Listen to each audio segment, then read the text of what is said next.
Good morning, everyone. Welcome back to another episode. Today is the first official video of the ice season for 2022.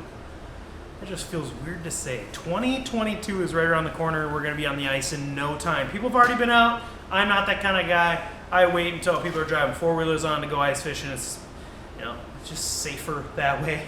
But we're here today to talk about the Eskimo Eskape 2600 that we bought last year. I am doing a 1-year review. A lot of you asked for it in the original video. Hey, how did it hold up? Did anything go wrong? Things like that.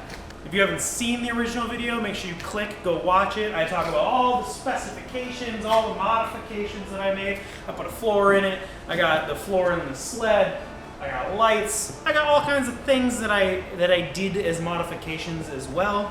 But before this video really gets in depth, I'll just say it right up here, right up front. I regret nothing. I absolutely love the shack. I still recommend it to everyone that is out there in the market for a shack. It met all of my expectations and exceeded them. There are a few things that did go wrong. It wasn't perfect. So let's go ahead and go over what I liked, what I disliked over the year of use, and also what a year of abuse looks like on the shack.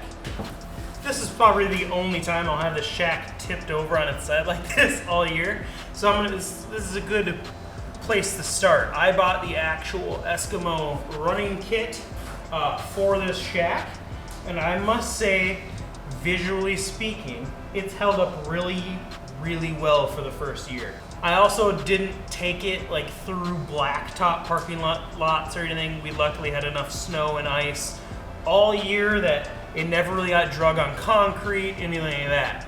I can tell you this back ski, just a little bit right here, I don't know what that would be from, but it is a little worn down right here in the back. I'm assuming that's from banging it in the back of the truck, getting it in and out of it. On this front and back edge, I can definitely tell you it looks like it has more wear than the rest. I'm assuming that's because of all the wear the weight is. All the weight up front from the seats and all the weight on this back part because that's where the auger and stuff laid. This is the only time we're going to see the bottom the rest of the year, so this is a perfect time to tell you the Eskimo running kit specifically has held up pretty well after 1 year.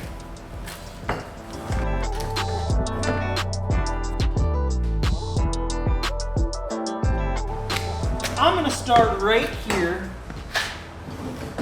with these seats. They're way more comfortable than they look. These seats exceeded my expectations in the comfort front more than I could have imagined. However, the mechanism that holds this together is like a machined part. It's like stamped metal put together in here. That broke. That broke on this seat that I'm sitting on. What the fuck was that? That sounded bad. Oh, it is bad. That can happen? This is what it looks like. This is the bolt that I put in. If you're getting this shack for the first time, get 2 bolts and washers and everything that you need and leave them in the shack. Because I have a feeling if you're a bigger guy like me, I'm not going to be the only one that has that break. So that was the biggest issue in the entire year of use. The biggest thing and the biggest break was this. That was my biggest complaint of the entire year. This bolt breaking was the biggest issue of the entire year. So this is my side of the shack. This is the side I sit on. The door is here. One night, all of my 240 pounds stepped on this aluminum pole here, and it is now bent. Luckily, it bent in a place where these supports really, you didn't have much more room to go anyway, so at the end of the day, it didn't affect the shack too much, but it did bend. Now, was it manufactured in a way that it can't support 240 pounds? Absolutely. It's not meant to be stepped on. It's not flush to the ground. As long as you don't drunkenly step on any of your poles, they're going to hold up fantastically. So that was the only other major issue we had, was this pole bent, and I haven't even fixed it yet. I'm going to attempt to fix it now that the skin's off, but throughout the season, it never became a massive issue. One last thing I have to say about like maintenance, if you will, is make sure to check all of your screws and bolts at least twice during the season. As you can see here, like that screw's coming out, right? So you gotta make sure to tighten those up because it's pretty common, like that one right there is pretty loose too. But the most important one are the seats. Focus. It's like this bolt here, it's only finger tight. It's barely on there. And that's a very important part. I just tightened this one up. This one's loose. This one's loose. This one is loose. Let's see. Now look at these two. You know, look at that. Look at the play in that one.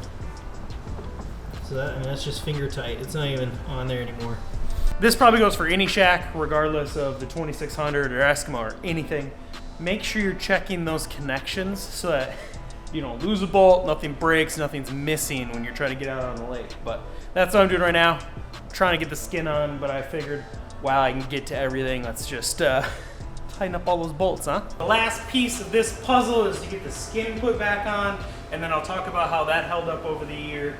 But before I do that, because I think I'm gonna wait till Marilyn gets here to help me with that, I'm gonna flip these seats up and we're gonna talk about my modification changes. So like I said, if you watched this video from last year when I got it, I showed you all my modifications. There's some specific things that I have changed now that I've used it a few times.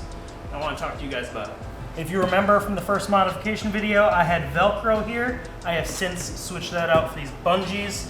Velcro, if you don't know, doesn't work very well when it's wet. So when that Velcro was laying under the shack in the ice and snow and slush, at the end of the night when you went to strap it back up, it didn't hold up very well. So we had to change that out, and I put some hooks, some eye hooks underneath, hooked the bungee to it, cut the bungee down if I had to, and this is what we use now. Just a regular old bungee cord, and there's some holes in the top of the tub here that they just hook into. And this has yet to fail. This works really, really well. This overall held up incredibly well. No rips, tears. It never got frozen into the lake, anything like that. So this flooring, still an awesome solution. Still love it. Just had to make some adjustments on how we held it up, but it worked great. One of the last modification changes that I made, I had a homemade tow bar. It worked.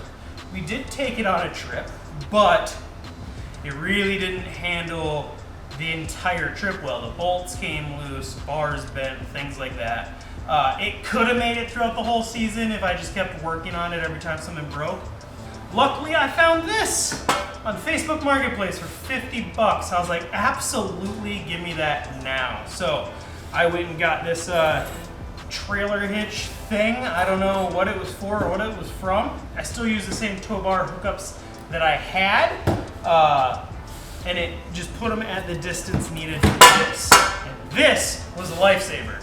So if you're looking for stuff to make modifications to your flip house or anything like that, you know, Facebook Marketplace is a great place to look. Craigslist, things like that. All of them are great. You can find some awesome deals. I still can't believe I got this for 50 bucks. Brand new, I think it was 150 at Tractor Supply. So, can't complain there.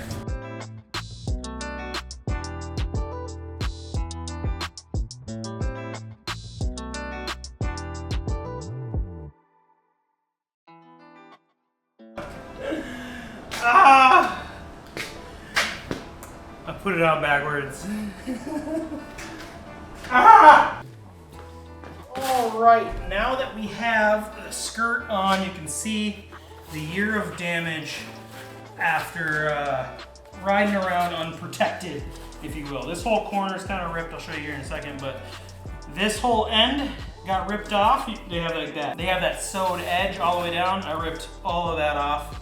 Now, you definitely can fold this up and in when you tilt it down, but you know, I don't take care of things. I just kind of run and gun. I mean, I never once tried to protect this, and that's all the damage that had happened. So I'm pretty satisfied with how little damage this skirt actually has on it. And we shall see how bad it gets this year. But there are definitely ways to prevent that.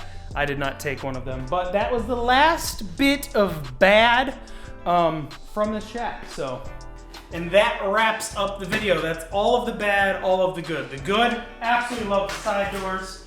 To this day, I don't know why anyone would want anything else. Side doors are incredible. The ease of use is awesome. Flipping it up and down has been very nice. The seats being super comfortable. I love all of that. Fits inside the truck with the tonneau cover on.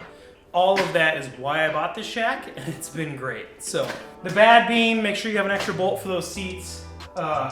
Make sure you try to protect that skirt, and make sure you don't drunkenly step on the bar. You don't want to bend that. So that pretty much sums it all up. The last thing that I would note is probably a con here in the closing statements is a big buddy heater is probably gonna do a better job. We rarely had my Mr. Buddy on low in there. We had it on high, and we had it on high all the time. It never really got hot in there. It's a lot of area to warm. So, like I said, maybe a big buddy if you plan on getting this. If you have the 2800, you're gonna want the big buddy. Absolutely gonna want the big buddy to stay warm. But this is where I leave you guys, the 1 year review. I just wanted to try to do a fairly quick video of just good, bad, what went wrong, what broke, what didn't break, things like that. So a few things I thought were gonna break, like some of these support poles, I thought they were gonna bend. They didn't. The one thing I knew was gonna happen was that skirt was gonna rip. I just didn't know how bad. And then the unexpected of the seat breaking. Just have some extra bolts laying around. And if you want to, grind it off when you get it and put a bolt in, because that stamped metal is, if you're a bigger guy like me, it's gonna break. I have a feeling that I wasn't an outlier there. I think that's gonna be the majority of cases if you're heavy set. But anyway, this is where I leave you guys. Quick 1 year review. Absolutely love the shack. Cannot wait to get it on the lake again this year. Gonna put some new lights in. Gotta do some new modifications to it this year going forward. But regardless, we'll make more videos of that. Make sure you're subscribed because we're gonna be doing a gear list video. We got some new stuff last year that I'm gonna be putting in there. There's some new products that came out that I'll be adding to it to look out for. So the gear list video will be coming later this week. Now that I have the shack put together and everything, I can start getting all my ice fishing stuff set out and ready to go. So make sure you guys like, share, comment, and subscribe. Ice fishing's here and I'm very excited. So without further ado, like, share, comment, and subscribe, and until next time, we'll see you on the ice.